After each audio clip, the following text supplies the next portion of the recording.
నమస్తే. Welcome to our channel. Senior journalist Damu Balaji గారున్నారు. వారితో మాట్లాడదాం. సార్ నమస్తే సార్. నమస్తే. సార్ నిన్న అమెరికా అధ్యక్షుడిగా ట్రంప్ ప్రమాణ స్వీకారం చేశారు. అయితే ఆయన తీసుకునే కొన్ని నిర్ణయాలు మనకి చాలా నష్టాలు వాటిల్లే అవకాశం ఉంది సార్ భారత్‌కి.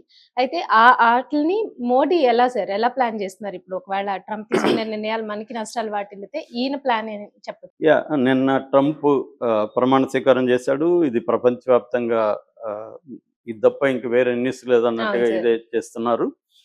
ఎందుకంటే ప్రపంచంలో దాదాపు అన్ని దేశాలు కూడా దాదాపు 200 దేశాలు ఉన్నాయనుకుంటే అందులో 40 దేశాల వరకి డెవలప్డ్ కంట్రీస్, ఇంకొక హ్మ్. 120 ఎమర్జింగ్ కంట్రీస్, డెవలపింగ్ కంట్రీస్ అని చెప్పుకోవచ్చు. ఈ ఆ 40 డెవలప్డ్ కంట్రీస్ కావచ్చు, ఈ 120 ఎమర్జింగ్ కంట్రీస్ లేదా ఎమర్జింగ్ ఎకనామీస్, డెవలపింగ్ కంట్రీస్ కావచ్చు, హ్మ్. అందరూ కూడా ఏదో ఒక రకమైన టెన్షన్‌లో అయితే ఉన్నారు. అవును సార్. అంటే ట్రంప్ తీసుకునే నిర్ణయాల వల్ల ప్రపంచ గమనంలో చేంజ్ జరిగే అవకాశం ఉంది. హ్మ్. దీన్ని ఇప్పుడు ఇంటర్నేషనల్ ఎక్స్‌పర్ట్స్ చెప్తున్న దాని ప్రకారం 5 రకాల ప్రధాన మార్పులు ఇంటర్నేషనల్‌గా రావచ్చు అనేది చెప్తున్నారు. అవి ముందుగా నేను మాట్లాడతాను. దాని తర్వాత ఇండియా విషయానికొస్తాను. Okay sir. So, big changes ఏందంటే, ఒకటి, అమెరికాకు సంబంధించిన అలియన్స్ మిత్ర దేశాలు కొన్నున్నాయి హ్మ్. అమెరికాకి. హ్మ్. ఆ దేశాలకు గూడా దెబ్బ తగులుతుంది. ఇప్పుడు ట్రంప్ ట్రంప్ తీసుకున్న తీసుకున్న నిర్ణయాల వల్ల. హ్మ్. ఆ దేశాలేవేవి? యూరోపియన్ కంట్రీస్ గావచ్చు, జపాన్ గావచ్చు, నార్త్ కొరియా గావచ్చు. ఆహ్, ఏ నార్త్ కొరియా అలియన్స్ కాదు. బట్ నార్త్ కొరియా గూడా మంచి చెడు ఉన్నాయి. హ్మ్. ముఖ్యంగా ఈ అలియన్స్, ముఖ్యంగా నాటో, నార్త్ అట్లాంటిక్ ట్రీటీ అనే ఆర్గనైజేషన్ ఉంది.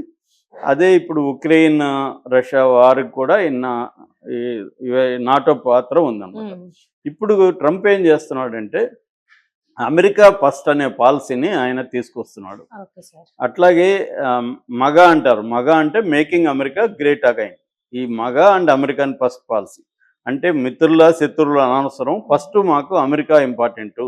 సో, మేము మిత్రుల పేరుతో మా డబ్బులంతా అక్కడ మేము వాళ్ళకి హ్మ్. ఎందుకు పెట్టాలి అనేది ట్రంప్ అడుగుతున్నాడు. అట్లా ఇప్పుడు నాటో ఫండ్ మేమెందుకు ఇవ్వాలి? NATO fund. మీరు కూడా నాటోలో ఉన్న దేశాలందరూ మీ జీడీపీలో 5% ఇవ్వండి అని ట్రంప్ ఆల్రెడీ వాళ్ళకి చెప్పాడు. దాన్ని ఆల్రెడీ జర్మన్ రిజెక్ట్ చేసింది. బ్రిటన్ వ్యతిరేకిస్తుంది. జపాను వీళ్ళు వ్యతిరేకిస్తున్నారు. కెనడా వ్యతిరేకిస్తుంది.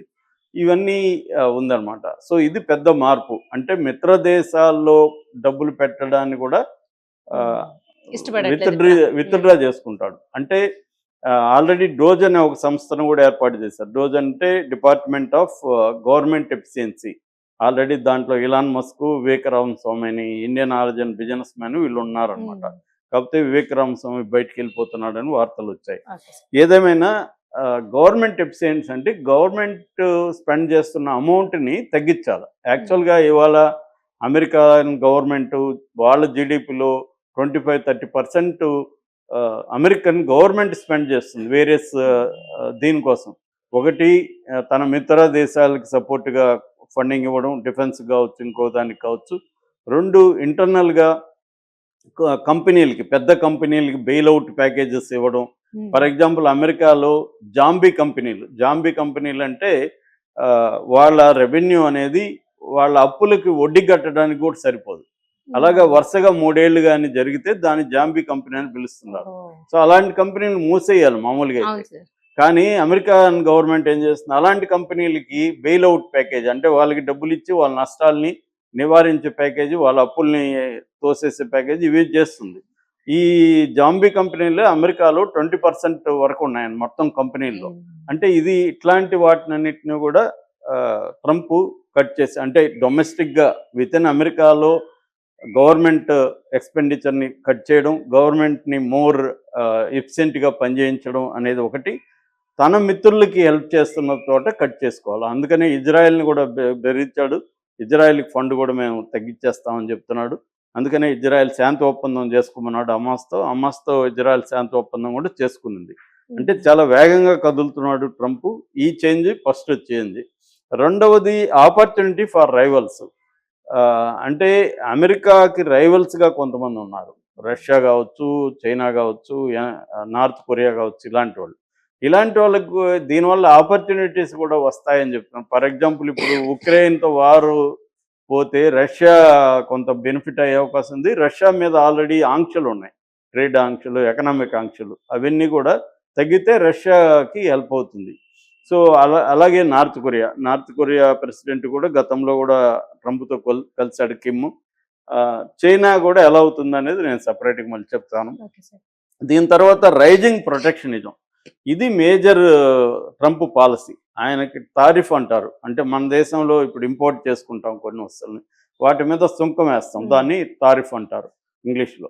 ట్రంప్ పదే పదే ఏం చెప్తాడంటే ప్రేమ మతం, ఈ 2 పదాల తర్వాత నాకు డిక్షనరీలో ఇష్టమైన పదం తారిఫ్ అని చెప్పాడు ఆయన. సో ఐ లవ్ తారిఫ్ అని ఆయన ప్రకటించాడు. అంటే అర్థమేంటి, ఆయన చైనా మీద 100% టారిఫ్స్, తర్వాత మెక్సికో ఇలాంటి దేశాల మీద, కెనడా, మెక్సికో వాటి మీద 25%, ఇతర గ్లోబల్గా అందరి మీద 10% టారిఫ్స్ విధిస్తానని చెప్తున్నాడు. ఈవెన్ ఇండియాని కూడా ఆయన కింగ్ ఆఫ్ టారిఫ్స్ అన్నాడు గతంలో. ఇండియా మా గూడ్స్ మీద ఇండియా టారిఫ్ వేస్తుంది, మేము ఒక సైకిల్ మేము అక్కడికి పంపించాం అనుకో, దాని మీద 100% వేస్తే వాళ్ళ దేశం నుంచి ఒక సైకిల్ మా దేశంలోకి వస్తే మేము కూడా 100% వేస్తానని గతంలో ఇండియా గురించి కూడా ఆయన చెప్పాడు. ఇది మేజర్ ఆయన తీసుకుపోయే నిర్ణయాలలో ఇది ట్రేడ్ వార్స్కి దారితీసే అవకాశం ఉంది వరల్డ్ వైడ్గా. ఎందుకంటే ఇప్పుడు అమెరికా టారిఫ్స్, అమెరికాకి ఎక్స్పోర్ట్ చేస్తారు, ఆ వస్తువుల మీద వాళ్ళు సుంకం అనేది పెంచుతారు. పెంచినప్పుడు అమెరికా నుంచి ఇంపోర్ట్ చేసుకునే దేశం కూడా పెంచుతుంది కదా, దీనివల్ల ట్రేడ్ వార్స్ వచ్చే అవకాశాలు బలంగా ఉందనేది రీసెంట్గా IMF కూడా ప్రకటించిందనమాట. అట్లాగే సప్లై చైన్ డిస్టర్బ్ అయిపోతుంది. ఇప్పటి వరకు ఒక పద్ధతిలో వెళ్తుంది, దీన్ని కంప్లీట్గా డిస్టర్బ్ చేయబోతున్నాడు. ఎందుకంటే ఇప్పుడు రాబోయే కాలంలో టెక్నాలజీస్ పెద్ద 6G రాబోతుంది, ఆల్రెడీ ఇప్పుడు 5G ఉంది, 6G వస్తుంది, AI రెవల్యూషన్ పెద్ద ఎత్తున జరుగుతుంది, రోబోటిక్స్ పెద్ద ఎత్తున వస్తున్నాయి, ఎలక్ట్రికల్ వెహికల్స్ పెద్ద ఎత్తున రాబోతున్నాయి. ఇవన్నీ కూడా డిస్రప్ట్ అయిపోయే అవకాశం ఈ టారిఫ్స్ వల్ల ఉందన్నమాట. ఆల్రెడీ చైనా ఉంటుంది, నువ్వేస్తే మేము కూడా వేస్తామని చెప్తుంది. ఆల్రెడీ ఇండియాలో ఎక్కువ వేస్తున్నారు. ఇప్పుడు ఇండియన్ ఎక్స్పోర్ట్స్ అంతా కూడా ఎక్కువగా నెంబర్ 1 అమెరికా ఉన్నింది మొన్నటి దాకా. 2024లో చైనా మనం నెంబర్ 1 అనమాట. మన దేశం నుంచి ఎక్స్పోర్ట్స్ చేసే కంట్రీస్లో హైయెస్ట్ వచ్చి చైనా వచ్చింది. మళ్ళీ ఇప్పుడు అమెరికా వచ్చిందని చెప్తున్నారు రీసెంట్గా. సో ఇలాగా ఏదేమైనా అమెరికా, చైనా మనకి ఎక్కువగా మనం ఎక్స్పోర్ట్ చేసే కంపెనీ. సో దానివల్ల డిస్టర్బ్ అవుతుంది. ఇక 4వది ఎరా ఆఫ్ ఎక్స్పాన్షన్. ఇప్పటి వరకు ఏంటంటే అమెరికా ఎక్స్పాండ్ కావట్లే, అంటే వేరే దేశాల్లోకి చొరబడిపోయేది తక్కువ ఉంది. ఇతను ఏం చేస్తున్నాడు, ఇంతకుముందు ఐసోలేషన్లో ఉండాలనేది ఇతను పాలసీ ఉండేది, ఇప్పుడు ఎక్స్పాండ్ అవుతాం అనుకుంటున్నాడు. అందుకనే కెనడాని 51st స్టేట్గా నేను కలుపుకుంటున్నాను అంటున్నాడు. డెన్మార్క్ నుంచి గ్రీన్లాండ్ని లాక్కుందాం అనుకుంటున్నాను అని చెప్తున్నాడు. పనామా కాలువ మా కంట్రోల్లో ఉండాలని చెప్తున్నాడు. ఇలాగా ఏంటంటే కొన్ని స్ట్రాటజిక్గా వరల్డ్ వైడ్, ఇప్పుడు పనామా అంటే ఇంటర్నేషనల్ ట్రేడ్కి అది ఇంపార్టెంట్ ఇది. అట్లాగే గ్రీన్లాండ్ విపరీతమైన వనరులు ఉన్నాయి. అట్లాగే కెనడా వెరీ ఇంపార్టెంట్ కంట్రీ. ఇప్పుడు దీనివల్ల ఏమవుతుంది, టెన్షన్స్ క్రియేట్ అవుతాయి. ఆల్రెడీ డెన్మార్క్ యాంటీగా స్టేట్మెంట్ ఇచ్చింది, పనామా అథారిటీస్ యాంటీగా ఇచ్చారు. కెనడా అయితే మీరే అమెరికానే ఏమన్నా అమ్ముతారు చెప్పండి, మేమే కొనుక్కుంటామని వీళ్ళు రివర్స్లో మాట్లాడుతున్నారు. ఇలాగే ఇంటర్నేషనల్లీ ఒక టెన్షన్స్ వచ్చే అవకాశం ఈ ఎక్స్పాన్షనిస్ట్ పాలసీ వల్ల వచ్చే అవకాశం ఉంది. అలాగే క్లైమేట్ చేంజ్ వెరీ ఇంపార్టెంట్ ఇవాళ ప్రపంచంలో. క్లైమేట్ చేంజ్ ఒప్పందం నుంచి ఆల్రెడీ ఆయన ఫస్ట్ సంతకం దాని మీదే చేశాడు. ప్యారిస్ అకార్డ్ అంటారు దాన్ని. క్లైమేట్ చేంజ్కి సంబంధించిన పెట్టుబడులు పెట్టి క్లైమేట్ చేంజ్ మీద రీసెర్చ్ చేసి కొన్ని రకాల నిర్ణయాలు తీసుకోవాలి, దాని నుంచి బయటకు వచ్చేసాడు ట్రంప్. అట్లాగే WHO నుంచి వచ్చేసాడు.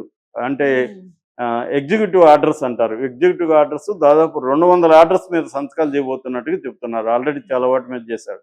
అంటే బైడెన్ తన 4 ఏళ్ల పీరియడ్లో 160 ఎగ్జిక్యూటివ్ ఆర్డర్స్ మీద సంతకం చేస్తే ఇతను వితిన్ మంత్లో 200 ఎగ్జిక్యూటివ్ ఆర్డర్స్ మీద సంతకం చేసే అవకాశం ఉంది.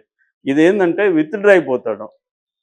ఇప్పుడు క్లైమేట్ చేంజ్ మీద విత్డ్రా అయితే ఇది అమెరికాకు కూడా నష్టం. మన లాస్ ఏంజల్స్లో మనం వైల్డ్ ఫైర్ చూసాం, పెద్ద ఎత్తున ఫస్ట్ టైం అంత రావడం ఆ స్థాయిలో. అది దీనికంతా కూడా క్లైమేట్ చేంజ్ ప్రధాన కారణం అని చెప్తున్నారు. దాన్ని ఇప్పుడు అతను వదిలేస్తే మిగతా దేశాలు కూడా వదిలేస్తాయి, అమెరికాను వదిలేస్తే ఇది మేజర్ ప్రాబ్లం. సో ఈ 5 ప్రధాన చేంజెస్ రాబోతున్నాయి ట్రంప్ వల్ల వరల్డ్ వైడ్గా. అయితే ఇండియా పరిస్థితి ఏంది? ఇండియా గత 4-5 ప్రెసిడెంట్ల కాలంలో అమెరికాతో వెరీ ఫ్రెండ్లీగా ఉంది, చాలా సంబంధాలు ఉన్నాయి. At the same time India ముందు నుంచి కూడా అమెరికా మీద డిపెండ్ అవ్వకుండా బైలేటరల్ ఇతర మల్టీలేటరల్ బైలేటరల్ సంబంధాలని కొనసాగిస్తుంది ఇతర దేశాలతో, తెలివిగా వ్యవహరిస్తుంది ఆ విషయంలో. అంటే అమెరికా మీదే మనం సోల్గా డిపెండ్ అయితే రేపు అమెరికా పాలసీ మారితే మనకి ఇబ్బంది అని ముందు నుంచి జాగ్రత్త పడుతుంది. అట్లాగే ట్రంప్ వస్తాడనేసరికి మన ఇండియన్ డిప్లొమసీలో కూడా చేంజ్ వచ్చింది. సో ఇప్పుడు మనకు ప్రధానంగా ట్రంప్ వల్ల ఏమేమి ఇబ్బందులు అంటే, ఒకటి ట్రేడ్ వార్స్, ఎందుకంటే మన వస్తువుల మీద టారిఫ్ సుంకాలు అక్కడ విధించే అవకాశం ఉంది, దానివల్ల మనకి ఇబ్బందులు. 2 వీసాలు, H1B వీసాలని కట్ చేస్తానని చెప్తున్నారు. అదైతే ఇంకా నిర్ణయం అయితే అనౌన్స్ చేయలేదు. ఈవెన్ ఎలాన్ మస్క్ కూడా ఆ నిర్ణయాన్ని వ్యతిరేకిస్తున్నాడు అని చెప్తున్నారు. ఎలాన్ మస్క్ మొన్ననే అక్కడ భారతీయ వ్యాపారస్తులతో కూడా సమావేశం అయ్యాడు. ఆ రకంగా ట్రంప్ని సపోర్ట్ చేసే వాళ్ళల్లో కూడా ఈ H1B వీసాలకు సంబంధించి ఒక క్లారిటీ లేనట్టు కనబడుతుంది. ఏదేమైనా H1BCలను కట్ చేస్తే ఇండియన్ ఐటీ రంగం, సర్వీస్ సెక్టర్ చాలా పెద్ద ఎత్తున ఇబ్బంది పడే అవకాశం ఉంది. అట్లాగే గ్రీన్ కార్డు విషయంలో కూడా ట్రంప్ కొన్ని నిర్ణయాలు తీసుకుపోతున్నాడు. అక్కడ ఇప్పటి వరకు ఏంటంటే పేరెంట్స్ అక్కడికి వెళ్ళి స్థిరపడితే వాళ్ళ పిల్లలకి సిటిజన్షిప్ ఇస్తారు. ఇప్పుడు అలాంటిది కుదరదు, ఎవరో ఒకరు సిటిజన్ అయింటేనే ఇస్తాము అన్న ఒక రూల్ తేబోతున్నారని చెప్తున్నారు. అట్లాగే ఇల్లీగల్ ఇమిగ్రెంట్స్ కూడా ఫస్ట్ ప్రయారిటీ అదే. ఆయన నిన్న కూడా స్పీచ్లో అదే చెప్పాడు. ఆల్రెడీ డిపోర్టేషన్ స్టార్ట్ చేశారు, అంటే వాళ్ళని తీసుకొచ్చి ఇల్లీగల్ ఇమిగ్రెంట్స్ని వదిలేస్తారు. దీనివల్ల కూడా ఇండియాకి ఇబ్బంది కలిగే అవకాశం ఉంది. ఇక చైనాతో వీళ్ళ పాలసీ, అమెరికన్ పాలసీలో మారడం వల్ల ఇండియాకి కూడా ఒక్కొక్కసారి ఏమవుతుందంటే, ఇప్పుడు చైనా గూడ్స్ అమెరికాలో ఎక్కువ ట్యాక్సెస్ 100% ట్యాక్సెస్ వేస్తే అక్కడ ఎవరు ఇంకొనరు చైనా గూడ్స్. ఇప్పుడు 100 రూపాయలు ఎందుకు 200గా మారితే మనం ఎందుకు కొంటాం, మ్యాక్సిమం తగ్గించేస్తాం, ఇంకో దగ్గరికి పోతాం. సో అలాగా ఇప్పుడు ఏమవుతుంది, అప్పుడు చైనా ఏం చేస్తుంది, ఇతర దేశాల్లో డంప్ చేస్తుంది, అందులో ఇండియా ఒకటి. ఇండియాలో విపరీతంగా ఇప్పటికే చైనా గూడ్స్ వచ్చేసాయి.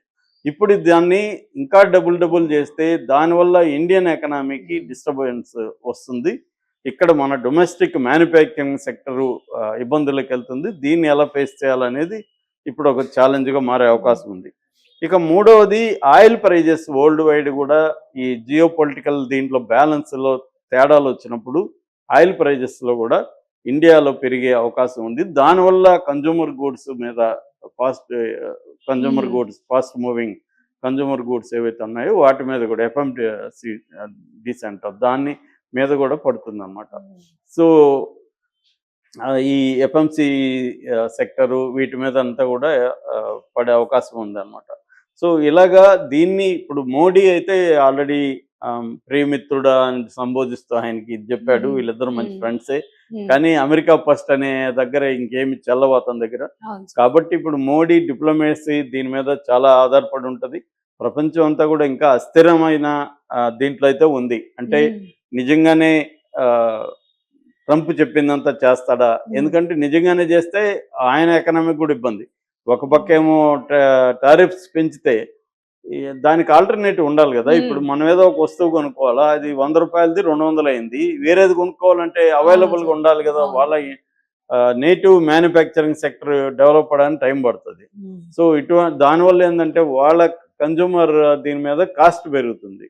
వాళ్ళు 100 రూపాయలకి ఒక వస్తువు అంటే 200 పెట్టాల్సి వచ్చినప్పుడు 100 రూపాయలు పెరిగింది కదా. అలాగా అనేక వస్తువుల మీద నెలలో వాళ్ళ బడ్జెట్ పెరుగుతుంది, అది ఇన్ఫ్లేషన్కి దారితీస్తుంది. రెండవది అక్కడున్న మన వాళ్ళ పని వాళ్ళందరినీ తీసేస్తే, ఈ డిపోర్టేషన్ చేసేస్తే ఇప్పుడు మన వాళ్ళకి ఏంటంటే అక్కడ మినిమం వేజెస్ అప్లికబుల్ కావు. ఇల్లీగల్గా ఉంటాడు కాబట్టి వాడికి ఎంతో మినిమం డబ్బులు ఇచ్చి పని చేయించుకుంటుంటారు. లీగల్గా ఏం హక్కులు ఉండవు, ఇన్సూరెన్స్ ఉండదు, ఏముండదు. ఇప్పుడు ఇవన్నీ తీసేస్తే అమెరికన్స్కి జాబ్ ఇవ్వాలంటే వాళ్ళకి ఇవన్నీ ఫాలో కావాలి. మినిమం వేజెస్ ఇవ్వాలి, ఇన్సూరెన్స్ ఉంటాయి, లీగల్ వ్యవహారాలు ఉంటాయి. ఇవన్నీ దీనివల్ల వాళ్ళ మ్యానుఫ్యాక్చరింగ్ సెక్టర్ మీద ట్రేడ్ మీద అన్నిటి మీద ప్రభావం పడుతుంది.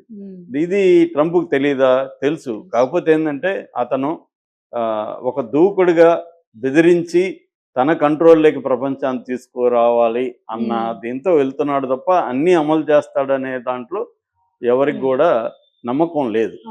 సో ఆ రకంగా ఇండియాకి ఛాలెంజెస్ అయితే ఉన్నాయి. అట్ ద సేమ్ టైం కొన్ని బెనిఫిట్స్ కూడా జరిగే అవకాశం ఉంది.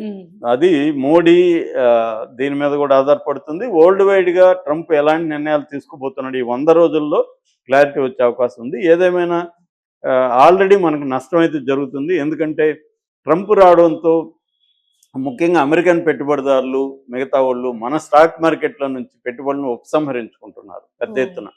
సో కొన్ని బిలియన్ డాలర్లు ఆల్రెడీ ఉపసంహరించుకున్నారు. దానివల్ల మన మార్కెట్లు పడిపోతున్నాయి. ఎప్పుడూ లేనంతగా 2016 తర్వాత బీభత్సంగా మన స్టాక్ మార్కెట్లు ఈ రోజు కూడా నెగిటివ్తోనే స్టార్ట్ అయినాయి. నిన్న లైట్ బ్యాంకింగ్ సెక్టర్ వల్ల నిన్న కొద్దిగా ప్లస్లోకి వెళ్ళి ఈ రోజు మైనస్లోనే స్టార్ట్ అవుతున్నాయి. ఇది